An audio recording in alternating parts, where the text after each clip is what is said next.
Narito ang iyong lingguhang horoscope para sa Aquarius para sa araw ng February 15 hanggang February 21. Sa pagsisimula ng linggo sa February 15, mararamdaman mo ang isang malakas na daloy ng pagiging malikhain at pagnanais na magpakita ng iyong pagiging kakaiba sa lahat ng iyong gagawin. Ang enerhiya ng kalawakan ay nagtutulak sa iyo na lumabas sa iyong comfort zone at subukan ang mga makabagong pamamaraan na makakatulong sa iyong personal na pag-unlad mula February 15 hanggang February 21 sa iyong buhay. Mahalaga na pakinggan mo ang iyong mga radikal na ideya dahil ang mga ito ang magsisilbing susi upang mabuksan ang mga pintuan ng oportunidad na matagal mo nang hinihintay na kumatok sa iyong pintuan. Ang iyong talino ay nagniningning kaya gamitin ito upang makatulong sa mga kasamahan na nangangailangan ng bagong perspektibo sa kanilang mga kinakaharap na problema sa trabaho o sa paaralan. Pagdating sa usaping propesyonal, ang kalagitnaan ng linggo ay magdadala ng mga hindi inaasahang pagbabago na susubok sa iyong kakayahang umangkop ng mabilis sa mga bagong teknolohiya o sistema sa opisina. Ang iyong pagiging maparaan ay mapapansin ng iyong mga boss bago sumapit ang February 21 kaya siguraduhin na ibinibigay mo ang iyong 100% sa bawat proyekto na ibinibigay sa iyo. Huwag matakot na magsalita sa mga pagpupulong dahil ang iyong boses ay may kapangyarihang magdala ng positibong reforma sa inyong organisasyon mula February 15 hanggang February 21 sa linggong ito. Ang pakikipag-ugnayan sa mga taong may parehong adhikain sa iyo ay magpapalakas ng iyong posisyon at magbibigay sa iyo ng tiwala sa sarili na kailangan mo. Sa aspeto ng pananalapi, ang linggong ito ay panahon ng pag-aayos ng iyong mga digital na transaksyon at pagsisiguro na ang iyong mga account ay ligtas mula sa anumang uri ng panloloko o teknikal na aberya. Maaaring may dumating na maliit na bonus o kita mula sa isang online na negosyo bago ang February 21 ngunit kailangan mong maging maingat sa paggastos nito sa mga gadgets na hindi mo pa naman kailangan. Ang pagiging matalino sa paghawak ng pera mula February 15 hanggang February 21 ay magbibigay sa iyo ng seguridad na kailangan mo para sa iyong mga susunod na plano sa hinaharap. Siguraduhin na na-inspeksyon mo ang lahat ng iyong mga resibo at bayarin upang maiwasan ang anumang penalties o hindi pagkakaunawaan sa iyong mga obligasyong pinansyal. Ang iyong buhay pag-ibig ay magiging puno ng mga sorpresa at mga usapang intelektual na magpapasigla sa inyong ugnayan ng iyong sinta sa buong linggo. Para sa mga nasa isang relasyon, ang pagbibigay ng espasyo sa isa't isa mula February 15 hanggang February 21 ay lalong magpapatatag sa inyong tiwala at pag-unawa bilang magkapareha sa buhay. Mahalaga na maging tapat ka sa iyong mga nararamdaman kahit na ito ay tila kakaiba sa pandinig ng iyong kapareha dahil ang katapatan ang pundasyon ng inyong pagsasama. Para naman sa mga single, ang iyong pagiging misteryoso at matalino ay makaakit ng mga tao na hahanga sa iyong pagiging orihinal at sa iyong matapang na paninindigan sa buhay. Sa larangan ng kalusugan, kailangan mong bigyang pansin ang iyong binti at ang iyong sirkulasyon ng dugo dahil sa tindi ng iyong mga aktibidad at pag-upo sa harap ng kompyuter sa buong linggo. Ang pagkakaroon ng sapat na ehersisyo at paggalaw mula February 15 hanggang February 21 ay makakatulong upang maiwasan ang anumang pakiramdam ng pamamanhid o pagkapagod ng iyong katawan. Subukang isama ang sapat na pahinga sa iyong schedule at iwasan ang sobrang pagkonsumo ng mga pagkaing mayaman sa asin upang mapanatili ang iyong kalusugan sa pinakamataas na antas. Ang pagkonekta sa iyong mga kaibigan sa pamamagitan ng social media ay makakatulong din upang maibsan ang iyong mental stress at mapanatili ang iyong masayang disposisyon sa buhay. Maging maingat sa pakikipag-ugnayan sa iyong pamilya dahil ang iyong pagnanais para sa kalayaan ay maaaring mabigyan ng maling interpretasyon bilang pagrerebelde o kawalan ng malasakit sa tradisyon. Ang pagpapaliwanag ng iyong mga panig ng malumanay mula February 15 hanggang February 21 ay magsisilbing tulay upang mas maunawaan ka ng iyong mga magulang o kapatid. Maglaan ng oras upang makilahok sa mga gawaing bahay, kahit sa maliit na paraan lamang upang ipakita na pinapahalagahan mo pa rin ang inyong samahan sa loob ng tahanan. Ang iyong tahanan ay dapat maging lugar kung saan ang iyong mga ideya ay tinatanggap kaya simulan mo ang pagiging bukas sa kanilang mga opinyon rin sa linggong ito. Pagdating sa iyong mga kaibigan, asahan ang isang aktibong linggo kung saan maraming mga plano para sa pagtitipon ang susulpot mula sa iyong social circle sa iyong pamayanan. Ang iyong pagiging masiyahin at handang tumulong sa iba mula February 15 hanggang February 21 ay magdadala sa iyo ng maraming bagong koneksyon na makakatulong sa iyong karera. Maging mapili lamang sa mga taong iyong pagkakatiwalaan ng iyong mga sikreto upang maiwasan ang anumang aberya na maaaring makasira sa iyong reputasyon sa hinaharap.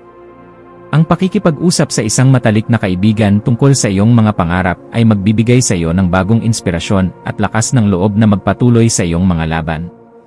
Ang iyong espiritual na buhay ay nangangailangan ng pagninilay-nilay tungkol sa iyong papel sa lipunan at kung paano ka makakatulong sa ikabubuti ng nakararami sa mundo.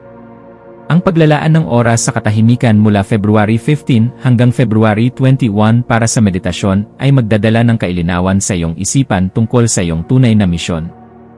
Pasalamatan ang universo sa bawat biyayang iyong natatanggap at sa bawat aral na idinudulot ng iyong mga karanasan sa araw-araw na pakikipagsapalaran. Ang pananalig sa mas mataas na kapangyarihan ay magbibigay sa iyo ng proteksyon at gabay sa bawat desisyon na kailangan mong gawin ng mabilis at may paninindigan sa iyong puso. Sa aspeto ng iyong mga libangan, subukang gawin ang mga aktibidad na may kinalaman sa teknolohiya, sining, o pagsusulat ng mga blogs na magpapakita ng iyong galing sa pag-aanalisa. Ang paglalaan ng oras para sa iyong mga hobby mula February 15 hanggang February 21 ay magsisilbing outlet ng iyong stress at magbibigay ng katuwaan sa iyong kaluluwa. Maaari kang makatuklas ng isang bagong hilig na magbubukas ng pinto para sa isang karagdagang kita sa hinaharap habang nag-enjoy ka sa iyong ginagawa. Huwag matakot na ibahagi ang iyong mga gawa sa social media dahil marami ang hahanga sa iyong pagiging kakaiba at sa iyong galing sa paggawa ng mga makabagong konsepto. Maging mapagmasid sa iyong paligid dahil maaaring may mga oportunidad na dumating sa paraang hindi mo inaasahan habang ikaw ay abala sa iyong mga regular na tungkulin. Ang iyong intuition mula February 15 hanggang February 21 ay magiging gabay mo sa pagpili ng landas na tunay na magdadala sa iyo sa tagumpay at kaligayahan. Huwag hayaang ang pressure ng lipunan ay magdikta sa kung ano ang dapat mong gawin dahil ikaw lamang ang nakakaalam ng makakabuti para sa iyong sariling pag-unlad. Ang bawat hakbang na iyong gagawin ay dapat may kalakip na tiwala sa sarili at pananampalataya na ikaw ay ginagabayan ng universo sa lahat ng oras at bawat sandali. Sa mga usaping legal o opisyal na dokumento, siguraduhin na na-inspeksyon mo ang bawat detalye bago ka maglagay ng iyong pirma sa anumang kontrata na may kinalaman sa iyong ari-arian. Ang pagiging mabusisi mula February 15 hanggang February 21 ay magliligtas sa iyo mula sa mga posibleng aberya na maaaring magmula sa kapabayaan ng ibang tao. Kung may mga bagay na hindi ka sigurado, mas mabuting humingi ng payo sa mga eksperto upang maging malinaw ang lahat ng mga kondisyon na nakapaloob sa iyong mga transaksyon. Ang iyong integridad ay mahalaga kaya laging unahin ang paggawa ng tama at legal upang mapanatili ang iyong kapayapaan ng isip sa mahabang panahon ng iyong buhay. Sa larangan ng edukasyon, ang iyong isipan ay magiging matalas at madaling makasagap ng mga bagong impormasyon na may kinalaman sa agham, teknolohiya, at mga isyong panlipunan. Ang pagbabasa ng mga makabuluhang libro mula February 15 hanggang February 21 ay magpapalawak ng iyong abot-tanaw at magbibigay sa iyo ng bagong inspirasyon para sa iyong pag-aaral. Huwag tumigil sa paghahanap ng katotohanan dahil ang kaalaman ang iyong magiging sandata sa pagharap sa anumang uri ng hamon na darating sa iyong kinabukasan. Ang iyong pagnanais na matuto ay magbubukas ng maraming pinto para sa iyong pag-unlad kaya samantalahin ang bawat pagkakataon na madagdagan ang iyong mga kasanayan sa linggong ito. Sa aspeto ng paglalakbay, maaaring may isang biyahe na magdadala sa iyo sa isang lugar na puno ng makabagong arkitektura o mga sentro ng teknolohiya na matagal mo nang gustong mabisita. Ang pagbabago ng tanawin mula February 15 hanggang February 21 ay makakatulong upang muling sumigla ang iyong pag-isip at mawala ang pagkapagod ng iyong katawan sa trabaho. Siguraduhin na handa ang lahat ng iyong travel documents at na-inspeksyon ang iyong sasakyan kung ikaw ay magmamaneho upang maiwasan ang anumang hindi inaasahang problema sa kalsada. Ang bawat paglalakbay ay isang pagkakataon upang matuto ng bagong bagay at makakilala ng mga tao na magbibigay ng bagong kulay sa iyong pananaw sa mundo.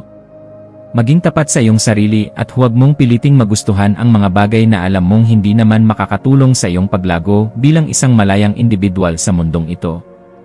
Ang iyong integridad mula February 15 hanggang February 21 ay masusubok kaya panatilihin ang iyong paninindigan sa kung ano ang tama at makatarungan para sa lahat. Ang bawat pagsisikap mo na ayusin ang iyong sarili ay magbubunga ng magandang resulta na mapapansin din ng ibang tao kahit na hindi mo ito ipinagsasabi sa kanila.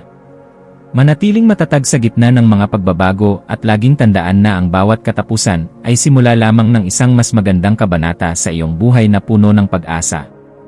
Sa pagtatapos ng linggong ito, mararamdaman mo ang isang malalim na kagaanan ng loob dahil sa dami ng iyong mga nagawa at sa mga bagong kaalamang iyong natuklasan sa bawat araw. Ang bawat karanasan mula February 15 hanggang February 21 ay magsisilbing aral na magpapatatag sa iyong pagkatao at maghahanda sa iyo sa mga susunod pang hamon ng tadhana. Huwag kalimutang pasalamatan ang iyong sarili sa lahat ng tiyaga at pagmamahal na ibinigay mo sa bawat gawaing iyong hinarap ng may buong katapangan at talino. Handa ka na ngayong harapin ang susunod na yugto ng iyong buhay ng may mas malinaw na pananaw at may pusong puno ng pag-asa at tunay na kaligayahan.